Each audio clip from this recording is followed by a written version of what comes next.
Welcome back, ladies and gentlemen, to another JVS movie review. Today, we are bringing you the latest from the new master of horror. I think that's the best way to name him. James Wan, in his return from Aquaman, Fast and Furious franchises, to horror, which, if you know Saw, if you know The Conjuring, Insidious, he has become like the big key. Him and probably Jason Blum of the two, like back and forth battles for the kings of horror right now. But this one is called Malignant, and here's a quick synopsis of it. Madison is paralyzed by shocking visions of grisly murders, and her torment worsens as she discovers that these walking dreams are in fact terrifying realities. Starring Annabelle, Wallis, and Maddie Hasson. Now, for months, this movie has been shrouded in mystery. No one knew what it was about. No one knew anything about this movie. I think Warner Brothers did the right thing of attempting to market it, and I think they only released one trailer of it, attempting to market it without giving anything away, because they wanted to get audience engrossed in the James Wan experience. Kind of the way they do with Christopher Nolan movies, except for a horror movie front, where do you really need to know what it's about to enjoy a James Wan movie? I don't think you do. And they're counting on it. Now, here in Malignant, this is a weird movie. This is a technically a mashup movie. Out of mouth of James Wan, when people were comparing this to his other past horror movie works, he said, if you're expecting a Conjuring, Insidious with jump scares or anything of that nature, you're going to be disappointed in this film. That's not what this film is. He's 1,000% right. This film feels like an old school 70s monster / slasher film. And I know a lot of people are thinking 70s and slashers films, like the only one most people know is the end of the 70s, early 80s was Halloween. But like early B-movie type of Wes Craven work is what this film reminded me of. It is bonkers. It's a lot going on here with the story as we're introduced to the character of Madison, who is pregnant, and then something tragic happens between her and, I want to say, her husband. Never really says exactly who it is, but I think it's her husband. Some tragic happens between them two that awakens something else. And from that moment on, the movie is as confusing as humanly possible, but not necessarily in a bad way. It is an old school type of thriller, detective story mixed in with it. It reminded me of his elements of Saw, the original Saw, the first one. How you got those at times kind of gorish moments along with a detective type of thriller. That's what you have here. Same exact setup. Not same exact setup in the sense that the story's the same, but same exact setup from character standpoints of what you're going to get here. And then it's with James Wan's amazing directing ability. It is some shots in this beautiful movie that are immaculate. It's one shot as our heroine is racing through her house where it's shot from up above.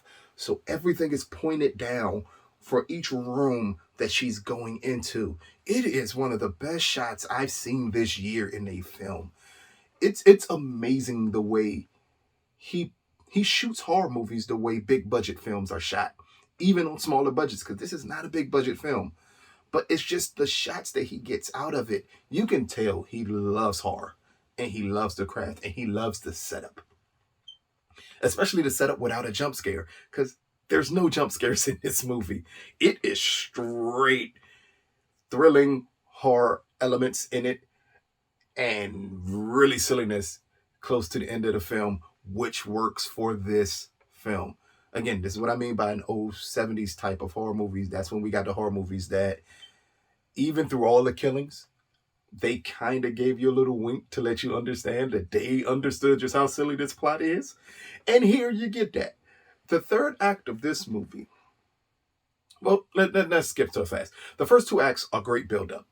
You're build up to a character. Granted, when you see whatever it is that's causing the issues, it kind of throws you off a little bit. But it does such great build-up in the first 2 acts that it sets you up for a third act that you're going to think is going one way. And this third act goes bonkers. Like, bonkers. Like, we had a low body count for the first 2 acts. And tenfold body count in the third act alone. It is gruesome. It gets to the point where it is extremely violent for a film. Maybe too violent for the actual story. Because the story is silly. And there's a lot of violence to make up for that silliness. But at no time did I feel in the third act did the characters take everything too seriously. And that's to me, the 70s type of horror film. The Exorcist type of horror film where, all the serious stuff is happening, but the characters don't seem to really be taking it that seriously. But it's still executed so well, so many beautiful shots that it makes you appreciate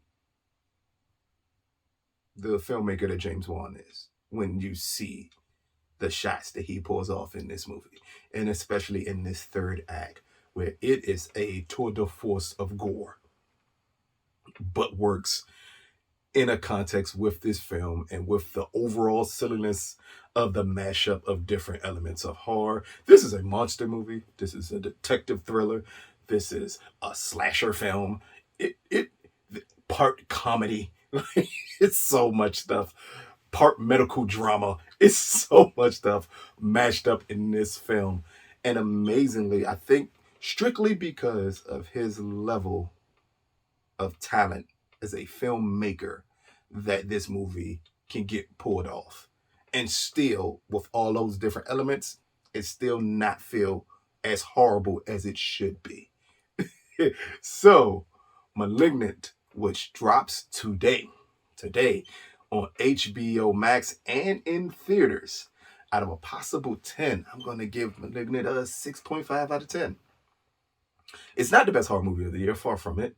It's the best shot horror movie possibly of this year, though. It's possibly one of the best shot films of this year. Like, again, the from the score, the cinematography, to his amazing shot selection, it is brilliant on a level that I don't think you'll ever see again in a horror film. But that does not make up for the point that it is so many different mashups. And then a third act that, while I loved it, it is not a horror movie third act at all.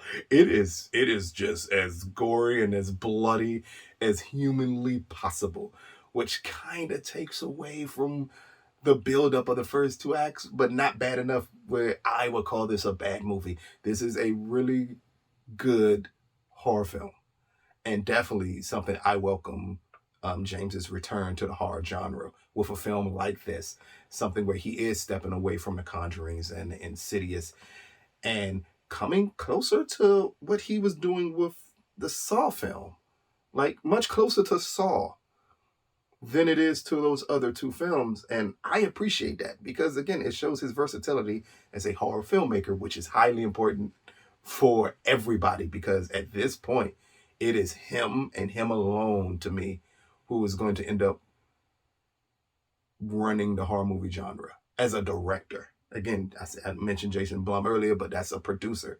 From a directing standpoint, it's strictly James Wan. And this is definitely a horror movie that, if you are into horror movies, if you are into beautifully shot movies, this is definitely something you should see. This has been another JVS movie review. Peace, people.